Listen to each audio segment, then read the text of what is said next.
তাহলে রমাদানকে আমরা বুদ্ধিমানের মতো কাজে লাগাতে চাই কি চাই না? হ্যাঁ, বুদ্ধিমানের মতো কাজে লাগাইতে হবে। মুমিনরা স্মার্ট হয়। এই রমাদানে আমাদের কি করণীয়, কি বর্জনীয়, সংক্ষেপে 7টা করণীয় 7 মিনিটে, 7টা বর্জনীয় 7 মিনিটে বলে আমরা বিদায় নিব ইনশাআল্লাহ। বলেন, কেউ উঠা বসা করব না ইনশাআল্লাহ। বলেন মাশাআল্লাহ, অনেক শান্ত। জি, আমার দিকে তাকান। রমাদানে, আসন্ন রমাদানে আমাদের 7টি করণীয়। 1 নাম্বার করণীয়, এই রমাদানকে আপনি কোরআনময় করে তুলুন। কোরআনময় করে তুলুন 2025-এর রমাদান। এই হচ্ছে আজকের প্রোগ্রামের স্লোগান। জোরে বলেন ঠিক কিনা? কোরআনময় করতে রাজি আছেন? কোরআন তেলাওয়াত করতে রাজি আছেন? আমার প্রিয় ভাইরা, ধীরস্থির ভাবে কোরআন তেলাওয়াত করুন, তাড়াহুড়ো করে নয়। আনাস রাদিয়াল্লাহু তাআলা আনহু বলতেন, রুব্বা কারি লিল কোরআন ওয়াল কোরআন ইয়ালআনহু। কোরআনের অনেক কারি আছে যারা কোরআন পড়ে কিন্তু সওয়াব পায় না, বরং আল্লাহর কোরআন তার বিরুদ্ধে আল্লাহর দরবারে নালিশ করে, আল্লাহ লানত করতে থাকে। আমরা কি ওই রকম কোরআনের তেলাওয়াতকারী হতে চাই? না। ধীরস্থির ভাবে ওয়ারাত্তিলিল কোরআন তারতিলা, তারতিলের সাথে পড়বেন। বিষ্ণু ঈসা ইসলাম কানা ইয়ামুদ্দু সাওতাহু মাদ্দান, টেনে টেনে পড়তেন।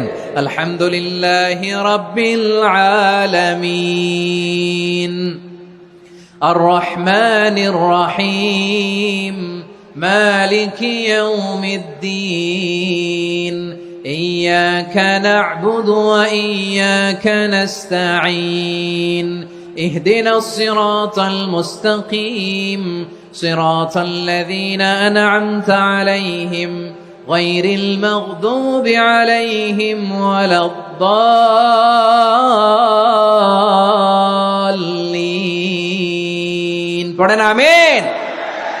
কানা ইয়ামুদ্দু সাওতাহু মাদ্দান, টেনে টেনে পড়তেন। ওয়া কানা ইউকাত্তিউ আয়াতাহু, ইউকাত্তিউ আয়াতান আয়াতান, প্রত্যেক আয়াত পড়ে পড়ে তিনি থামতেন। এভাবে কোরআন পড়তে হবে। আমাদের অনেক মা বোনেরা, আজকের এই চাঁপাইনবাবগঞ্জের প্রোগ্রামের অনেকগুলো মহিলা প্যান্ডেল আমি ল্যান্ডিং করার সময় দেখেছি।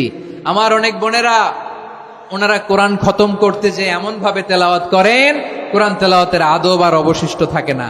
আমরা তারতিলের সাথে তেলাওয়াত করব, যেমনটি আমি পড়ে শোনালাম। বিষ্ণু ইসলাম প্রতি আয়াত শেষে থামতেন, টেনে টেনে পড়তেন, তারতিলের সাথে পড়তেন, সুর করে পড়তেন। মান লাম ইয়াতাগান্না বিল কোরআন ফালাইসা মিন্না, যে সুর করে কোরআন পড়ে না সে আমার উম্মত হতে পারে। যাইনুল কোরআন বিআসওয়াতিকুম, বিষ্ণু বলেন সুর করে কোরআন পড়বা। অনেকে কোরআনের খতম তুলবার জন্য কোরআনরে একেবারে খতম করে দেয়, এরকম আছে না নাই? কোরআনের খতম তোলার জন্য কোরআনরে কি করে? একেবারে খতম করে দেয়। না, আপনি ধীরস্থির ভাবে পড়ে যদি খতম দিতে পারেন মাশাআল্লাহ, না পারলে যতটুকু পারেন পড়বেন। এরপর অনুবাদ পড়ার চেষ্টা করবেন, তাফসীর পড়ার চেষ্টা করবেন। আপনাদের জন্য এক অনন্য উপহার রয়েছে আমার পক্ষ থেকে, এক নজরে কোরআন। 114 সূরার সারমর্ম, সার নির্যাস আমরা নিয়ে এসেছি এখানে বাংলা ভাষায়। আমার জানা মতে খুব সম্ভবত এই প্রথম কাজ, কেউ করে নাই। আরবিতে পাবেন এরকম অনেক বই, ইংরেজিতে কিছু কাজ আমরা দেখেছি, কিন্তু বাংলায় পাবেন না। এত চমৎকার ভাবে আমরা সূরাগুলোর সারমর্ম, সার নির্যাস তুলে ধরার চেষ্টা করেছি। 5 পৃষ্ঠায় আপনি জেনে যাবেন এই সূরার সেন্ট্রাল থিম কি। 5 পৃষ্ঠায় জেনে যাবেন মেজর থিম কি, এই সূরায় কি কি নিয়ে আলোচনা করা হয়েছে, এই সূরা থেকে মূল লেসন কি, মূল শিক্ষা কি, সহজে আপনারা বুঝে যাবেন। সুযোগ হলে এটা সংগ্রহ করবেন। আপনারা যে কোনো ধরনের ভালো অনুবাদ আপনারা পড়বেন, তাফসীর পড়বেন। আমরা কোরআনময় করতে চাই।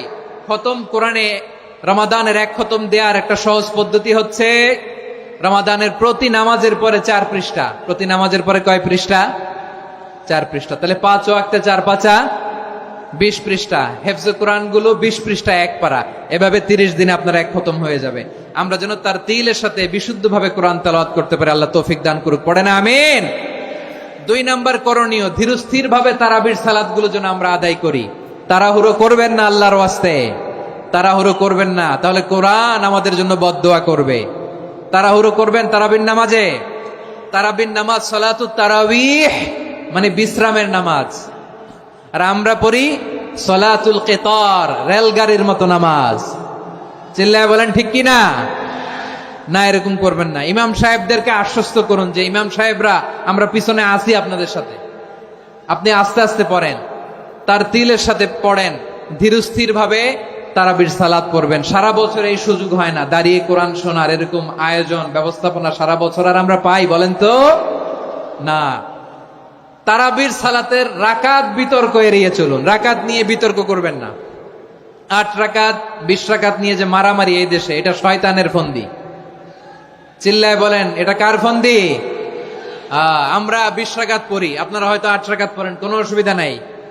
আমরা যারা 20 রাকাত আমরা পড়তেছি, আমরা 20 রাকাতের কথাই বলি, 20 রাকাত আমরা পড়বো আজীবন। সৌদি আরবে মক্কা মদিনায় 20 রাকাত পড়ে, কোনো অসুবিধা নাই। অন্যান্য মসজিদগুলো 8 রাকাত পড়ে, এই নিয়ে এদের মধ্যে মারামারি আছে? হ্যাঁ, এই জন্য রাকাত বিতর্ক এড়িয়ে চলবেন। প্রিয় ভাইয়েরা, আপনার আমল আল্লাহর কাছে কবুল হবে সংখ্যার বিচারে না উত্তমতার বিচারে? বলেন তো, সংখ্যার বিচারে না উত্তমতার বিচারে? উত্তমতার বিচারে। কত চমৎকার ভাবে আপনি আল্লাহর সামনে দাঁড়াতে পারছেন, এটা বিবেচ্য। রুকু সেজদাগুলো সুন্দরভাবে করবেন। রুকু থেকে সোজা হয়ে দাঁড়ানো ওয়াজিব, 2 সেজদার মাঝখানে সোজা হয়ে বসা ওয়াজিব। এই তা'দিলুল আরকান বাদ দিলে হানাফি মাযহাব মতে সৌ সেজদা দিতে হবে, অন্য মাযহাব মতে নামাজই হবে না, আপনি নামাজই হবে না। এই জন্য ধীরস্থির ভাবে তারাবির সালাত যেন আমরা আদায় করি। পারা যাবে তো ইনশাআল্লাহ? 3 নাম্বার, তাহাজ্জুদের সালাত আদায় করুন। বছরের অন্য সময় উঠতে পারি না, অনেকে বলে হুজুর উঠতে পারি না, কিন্তু রমাদানে সাহারি খাওয়ার জন্য তো উঠাই লাগে। কি বলেন, সাহারি খান আপনারা? হ্যাঁ, খান না? খান কে কে দেখি তো? মাশাআল্লাহ মাশাআল্লাহ। এই সুন্নত পালনের জন্য 1 নাম্বার। মাশাআল্লাহ, ঠিক আছে, পালন করবেন। আল্লাহর হাবিব বলেন, তাসাহহারু ফা ইন্না ফিস সাহুরি বারাকা। তোমরা সাহারি খেও, কেননা সাহারির ভেতরে বরকত ঢুকায় দিয়েছে কে? একটা খেজুর, 1 গ্লাস পানি খেলো সারা দিন আপনাকে তরতাজা রাখে কে?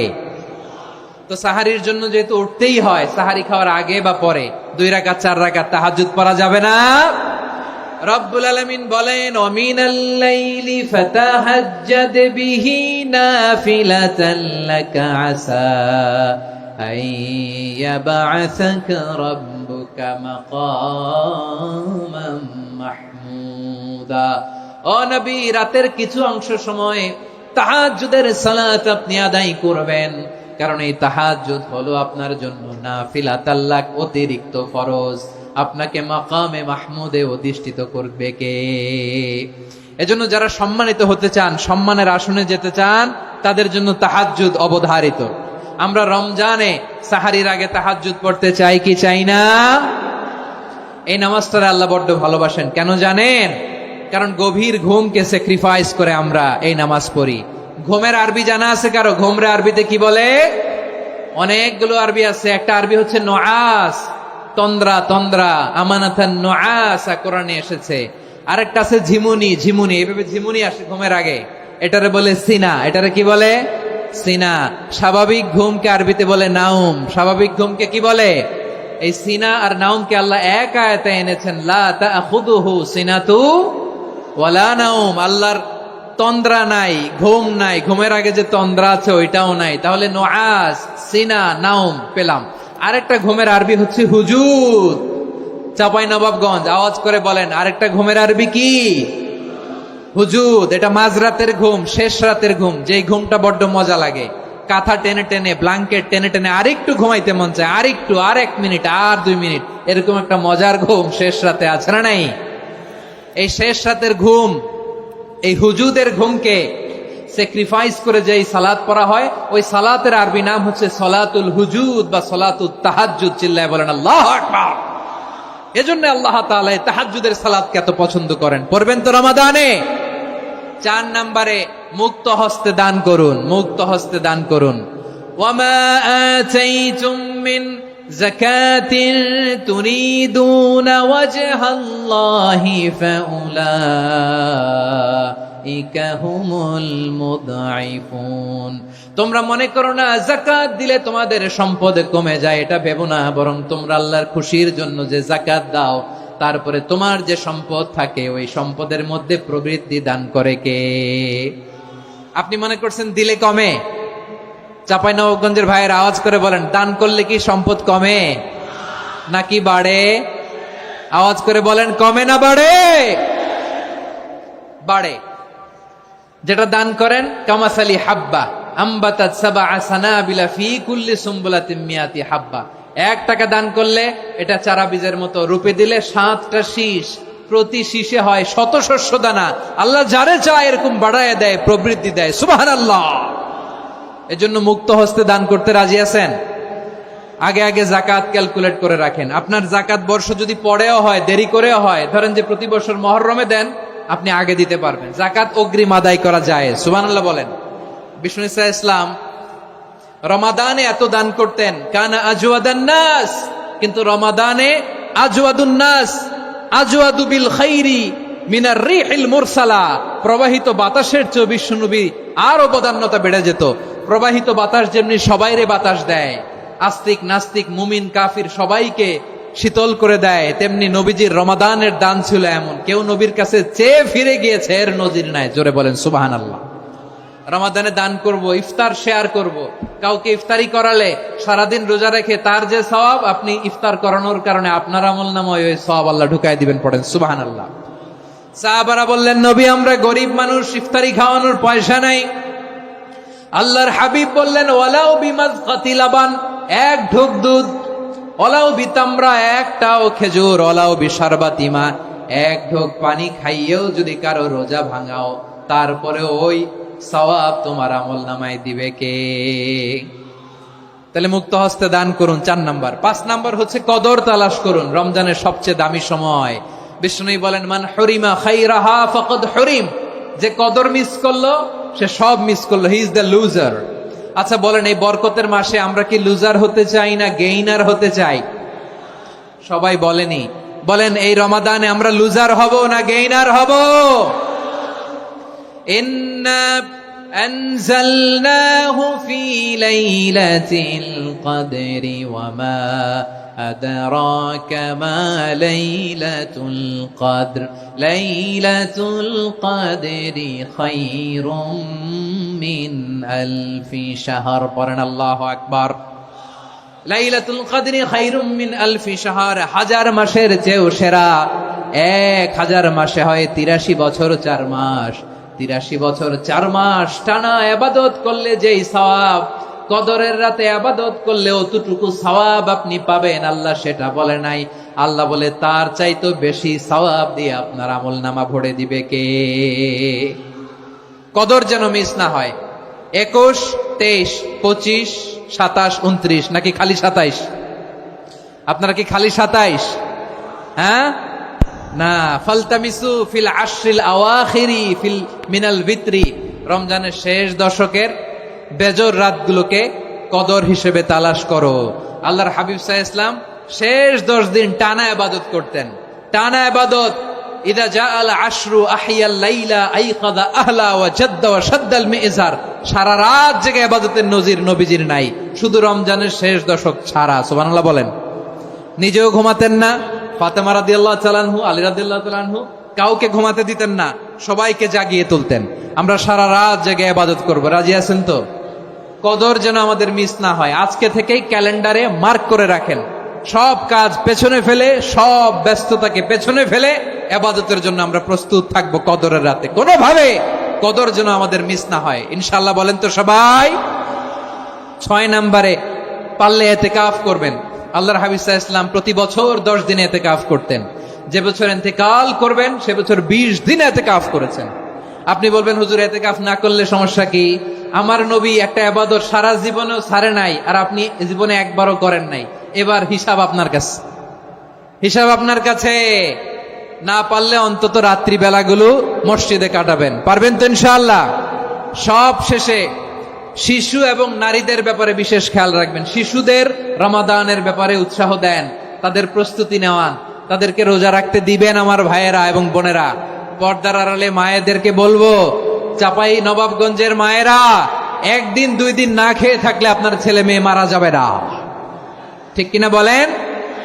ওদেরকে উৎসাহিত করেন, ওদের ছোট্ট যারা রাখতে দেন, বলেন যে বাবা সকাল থেকে দুপুর পর্যন্ত না খেয়ে থাকলে তোমার অর্ধেক রোজা, এরকম 2 দিন অর্ধেক মিলে তোমার 1 রোজা। এরকম আমি কত রোজা রাখছি ছোটবেলায়, কোনো হিসাবই নাই। আমার দাদি বলতো সকাল থেকে না খেয়ে দুপুর 12টা পর্যন্ত রাখলে নাকি অর্ধেক হয়, এরপরের দিন অর্ধেক, 2 অর্ধেক মিলে 1 রোজা। এটা তো আসলে রোজা হয় না, কিন্তু তাকে উৎসাহ দেয়া। ইফতার প্রোগ্রামগুলোতে নিবেন আমাদের বাচ্চাদেরকে, দেখবেন যে ওর ক্ষুধা লাগতেছে, খায় না, কারণ কেউ খায় না। একজন আজান দিচ্ছে, সবাই খেজুর নিয়ে ইফতার করতেছে। এই দৃশ্য, এই ট্রেডিশন, এই ইবাদত, এই তারবিয়া ওর আগামীর জীবনটাকে সুন্দর করবে। চিল্লায়া বলেন ঠিক কিনা? এভাবে আগামীর প্রজন্মকে আমাদের গড়তে হবে। শিশুদের রোজার ব্যাপারে প্রস্তুতি নিন, উৎসাহ দিন। আর নারীদেরকে কষ্ট দিবেন না। সারা দিন পেঁয়াজু, আলুর চপ, বেগুনি, পাকোড়া, ছোলা, মুড়ি, শরবত, রুয়াবজা আছে না নাই, বানাতে বানাতে আমাদের বোনেরা কাহিল হয়ে যায়, আর তারাবি পড়তে পারে না, ইবাদত করতে পারে না। আমরা যেন আমাদের বোনদের প্রতি এহসান করি। পারবেন তো সবাই? এই 7টি করণীয়